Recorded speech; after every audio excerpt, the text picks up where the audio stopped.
Hello, everyone, and welcome to today's session. This session is called Tech in the Classroom, What Teachers Need to Know to Put Parents' Minds at Ease. My name is Carrington Cunnington. I am a PCI certified parent coach, and I work with parents all over the country, all over the world, in fact, helping them implement positive changes in their family life. And I'm also a parent. I have 3 kids in middle school. They're actually triplets. I have 2 daughters and 1 son who will be entering 7th grade this fall. And so a lot of the issues that I'm going to be talking with you about today really, they're near and dear to my heart because I'm walking through this journey with all of you as educators, even as my kids are walking through middle school right now. Now, this presentation is primarily for educators. I'm assuming that I'm speaking to teachers. I know that some of you are also parents, that you might be a homeschooling parent, and so you occupy both roles. But primarily, I'm addressing people who are teachers by profession. You're teaching in a school setting or a classroom setting. And I recognize that this fall, depending on where you are located geographically, that you may be teaching primarily or even exclusively online. And so in some ways, the issues that we're talking about today are that much more relevant for the upcoming school year. But no matter who you are, I think there will be some nuggets of information that you can take away. I would welcome your feedback if you have questions. As I said, I work with parents primarily, but if you're a teacher and you're interested in getting some coaching on how to implement some changes or some adjustments in your classroom teaching, I would be delighted to speak with you as well. So please go to my website, www.carringtoncunnington.com, click on the contact tab in the upper right corner, and send me a message. I would love to be in touch. Oh, and to have your email address as well so that I can keep you informed of any relevant or important updates from my end. So let's go ahead and get started on today's presentation. I'm going to be covering a lot of information, trying to go rather swiftly. We're not doing a deep dive. We're just doing kind of an overview of things to keep in mind as you implement tech tools into your classroom and into your daily teaching. I will get into the details as we go, but here's just a quick overview. I'm going to say what teachers need to know are the pitfalls of using tech in the classroom, the symptoms that you may see in students that suggest that there may be some problems with the tech use in the classroom, trade-offs. Every time we use tech, we're not using other alternative teaching methods, and so what might be involved there, the message that we send to students when we use an increasing measure of tech tools, assumptions that go along that teachers often make and that parents make as well, the potential of students for their own creative expression and content creation, as well as jurisdiction. We'll talk a little bit about what is a teacher's role and what is a parent's role. And I also want to move into what teachers need to have. And this will be brief, but we'll talk a little bit more about it as we get toward the end. Teachers need to have wisdom. They need to have gumption or courage to make some unpopular decisions sometimes. You need to have flexibility and you need to have humility. And again, we will touch on all of these as we move forward. Now, I think one of the most important things we need to keep in mind, that teachers ought to keep in mind when they are considering how to implement technology in the educating of young people, is the fact that technology, for all its benefits and all of the things that it can bring to a classroom that we didn't have before, that we really pay attention to the fact that there are pitfalls as well. There are potential negative side effects to using technology in the classroom. These side effects can be physiological, neurological, developmental, cognitive, relational, or emotional. That's a lot of areas, right? Kids fundamentally interact with and are affected by screen technologies differently than mature adults are. We cannot make the mistake of assuming that children are just small adults when it comes to interacting with screen technologies. Clinical experience and research indicates that the central nervous system of children, meaning anyone below maturation, right? So people younger than their early to mid 20s will experience a different physiological experience with technology than adults will. And so teachers need to know this. We need to understand what happens when we rely on gamification, right? And this is just using sort of game technologies and elevating fun to an unprecedented level in the classroom, right? I don't know a single teacher who doesn't want their classroom to be engaging and doesn't want to invite student participation. But we need to be careful about what techniques we use to create that participation. Just because students are engaged, just because students are involved, does not mean that students are learning. So in the education setting, we need to make sure that that education focus remains constant and primary. Distraction. Technology brings in distractions. I don't know anyone who would dispute this fact. The fact is it can cause difficulty with classroom control. It can cause disruption to the unified message that a teacher may be trying to instill in students. If you're actually physically in a classroom setting and every student has their own Chromebook, I guarantee you there are students who are not following along with your words or with where you're guiding them to go, but but they're messaging their friends and they're looking up different websites and they're exploring different softwares and apps on these computers. And that can certainly cause difficulty. It also causes disruption to student retention, to student understanding, comprehension of material, as well. It just slows things down. Parent communication, student-parent communication can be a problem. If parents are texting children during the day or sending them messages electronically throughout the day, or if students are texting and messaging each other, that can be another disruption to classroom cohesion and progress. Technology can undermine educational goals.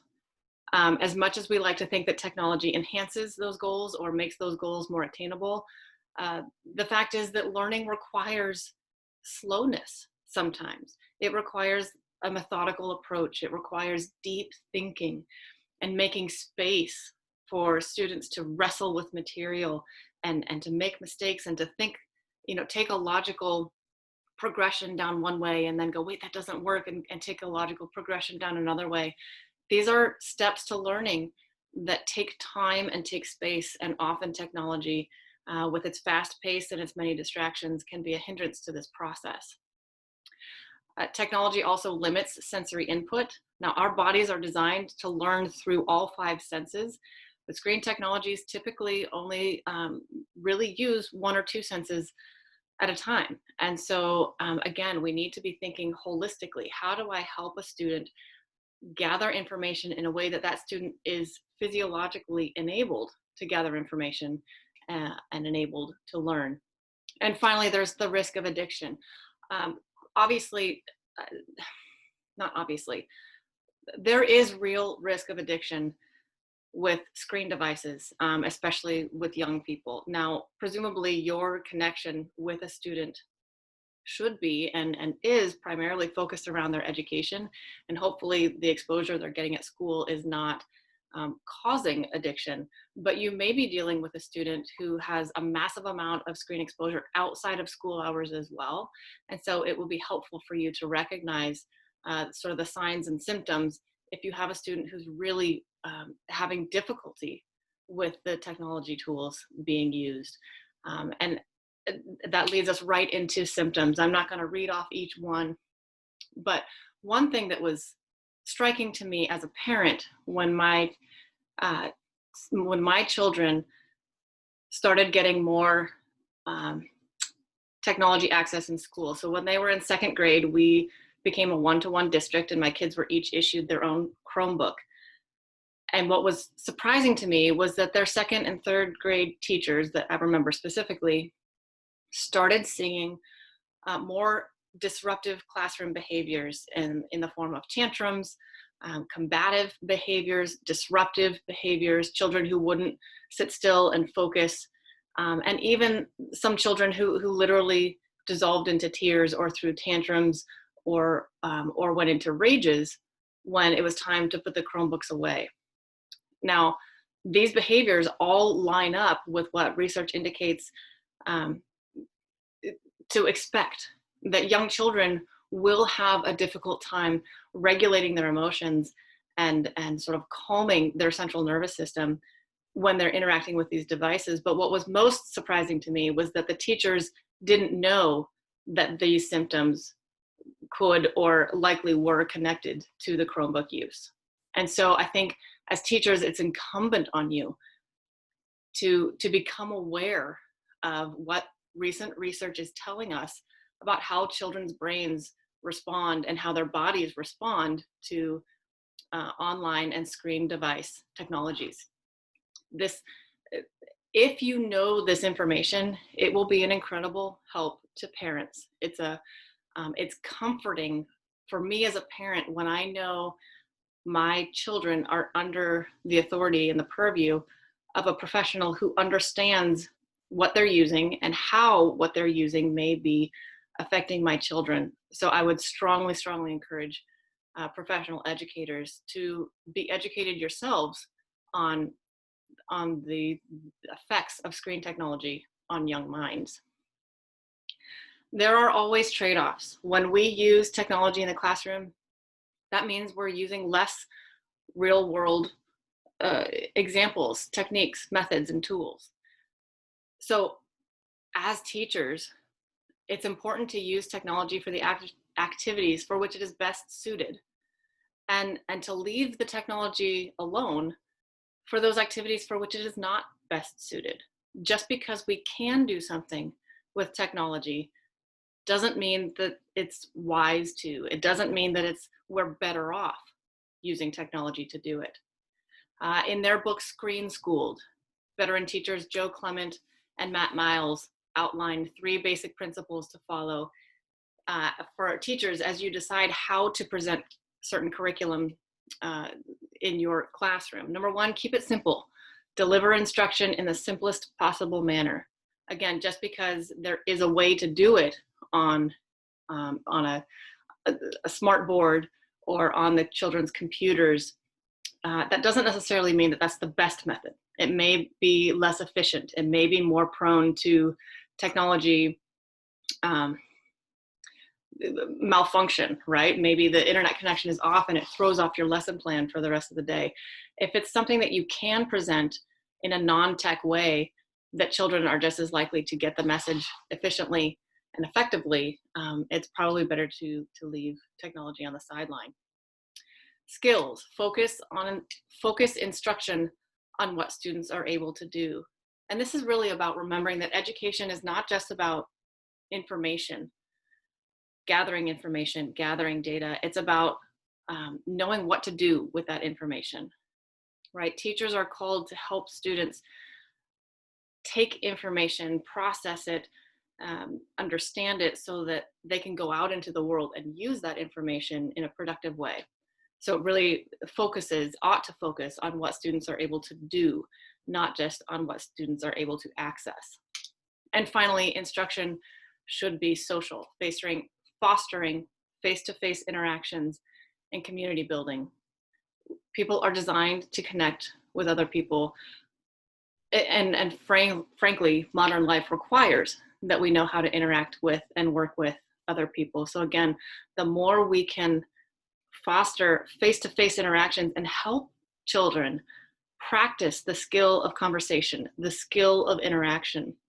These are skills that require practice, otherwise they will not be learned. So if we're able to promote group work, that rather than having students provide comments on a written platform where they type in their comments, if they can just share their comments within a group and respond and react to each other in real time, that will be a far more effective lesson.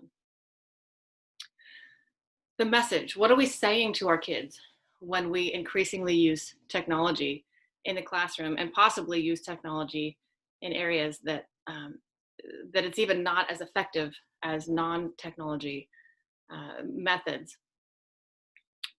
It's important to pay attention to that, right? Generally speaking, and I don't know if this is the case in your school or in your or in your classroom. But generally speaking, the cultural um, feeling is that technology is better. It's more advanced, it's progressive, and in fact, more and more we're hearing that it's necessary, that in order for children to get a good education, we have to have these technology tools at work. But what kind of message does that send to our kids? First of all, it undermines the credibility of every current educator, because I would imagine that not one of you in the position of authority in the classroom over students today grew up with these technology tools at work in your own classrooms, right? The technologies weren't available. They didn't exist a generation ago. And so to assume that now we need them in order to educate the next generation really undermines the education that we all grew up with. It calls into question our own ability to make wise decisions on behalf of students if we didn't have the tools that we're now claiming we can't live without. That such a message also fosters a defeatist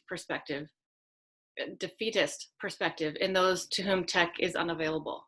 Look, as much as we notice and see the saturation of our culture and our educational institutions with more and more technology, the fact of the matter is there are still many, many students who don't have access to these technologies. They don't have smartboards in their classrooms. They don't have Chromebooks at their fingertips. They don't have internet access when they're at home.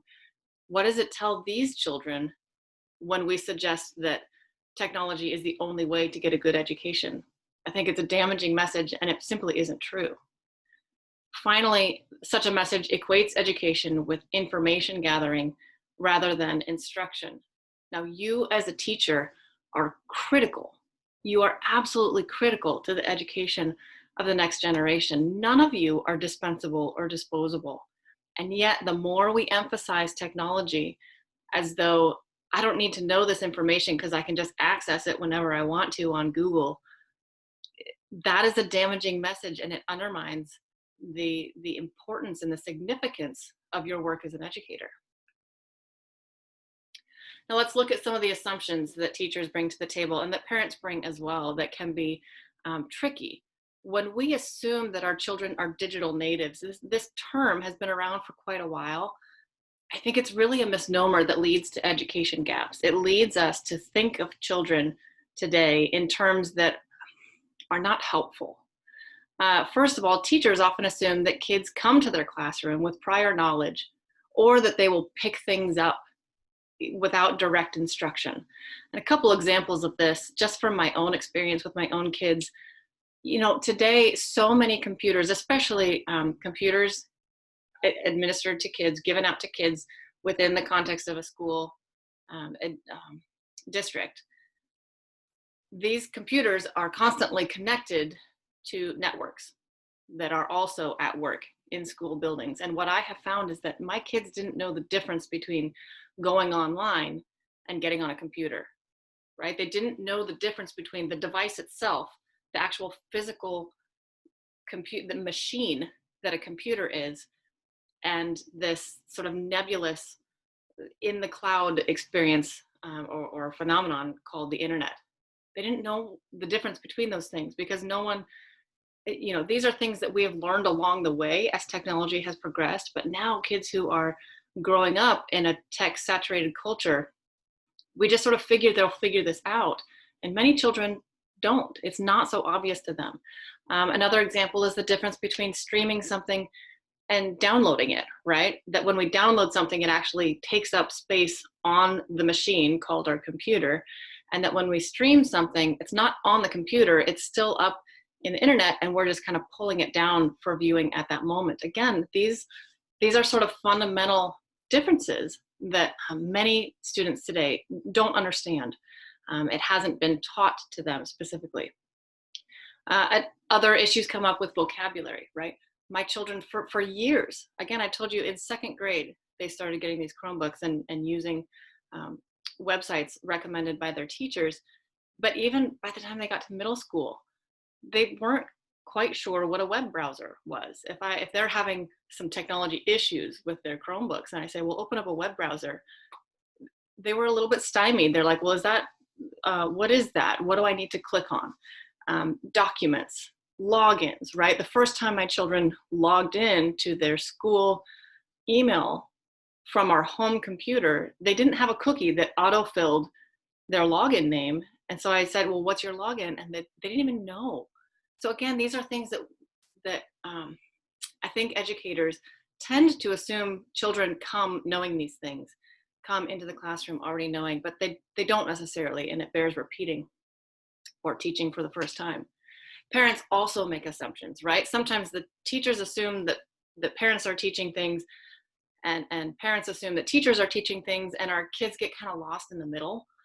I assumed when my kids got Chromebooks at second grade that they would be taught how to type, because their teachers were giving them writing assignments, not long ones in elementary school, but write a sentence or write a response, or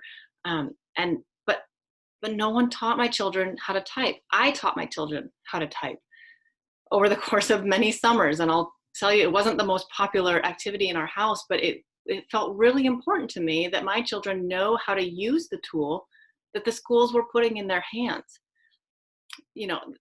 Basic computer functions, how to navigate different software programs, and how to get into a computer's settings and make adjustments. All of these things are basic skills that should go with teaching a child how to use this really complex device that we're putting in front of them. And many schools and many teachers, unfortunately, are not teaching those things, or are deliberately not teaching them until later years. My school's principal told me, we're not teaching typing because young elementary school kids have difficulty with the coordination. I thought, well, then why are we giving them these tools if physiologically they're showing and indicating that they're not ready to properly use them? These are questions that we need to be asking and pressing in today's tech-saturated culture. The potential. Now, I would imagine most of you, if not all of you, who have gone into the vocation of teaching recognize children's potential to be learners, to be lifelong students, and in fact, that every child possesses the ability to be a creator. We live in a culture that has so much content available that oftentimes we just have students go find somebody else's content and bring it in and present it. But discovering, copying, mimicking, or manipulating content cannot replace the creation of content. Education requires children understand their own ability to be an originator of words, of ideas, of new developments, of new discoveries. Technology can undermine that. And again, as educators, I think it's really important that you be aware that sometimes, and usually I think usually unintentionally, we use these tools and don't necessarily notice the small, subtle ways that we are encouraging kids not to create their own things out of their own creativity and their own thought processes, but in fact, we're just helping them regurgitate other people's ideas rather than coming up with their own. And jurisdiction, I think it's very important that teachers as well as parents understand what is under their authority. Teachers are leaders in the classroom. They're leaders in the realm of education. And your role is vital, it is significant, and it is largely temporary. It's designed that way. Now, many of you work with students for a semester or maybe more typically a year. Parents are leaders in the home, and they have a broad view. They're over their children's education, but they're also over their children's health and their children's development and their children's character and their children's vocation. And being a parent is a lifelong commitment. It's a lifelong connection with someone. Being a teacher, and I don't say this at all to suggest that the role is not hugely significant. It is, but it's not the same. And I hear of a lot of teachers who refer to my kids and my kids, I think, is a big one, right? My students, I think, makes a little bit more sense to me. But when teachers go into the role assuming that they have the same sort of investment that a parent does, I think that can, in some instances, cause some tension between teachers and parents. Because I think while most teachers and most parents want the same thing, meaning they want the best for the child, if there are differences of opinion about what is best, um, it's important that teachers and parents both understand who, I guess, who does the buck stop with? And my hope is always that teachers and parents can work together for the mutual benefit of the students in their care. But I do think it's important for teachers to recognize that in the grand scheme of things, a parent has a longer and a more deeply rooted investment in where that child ends up.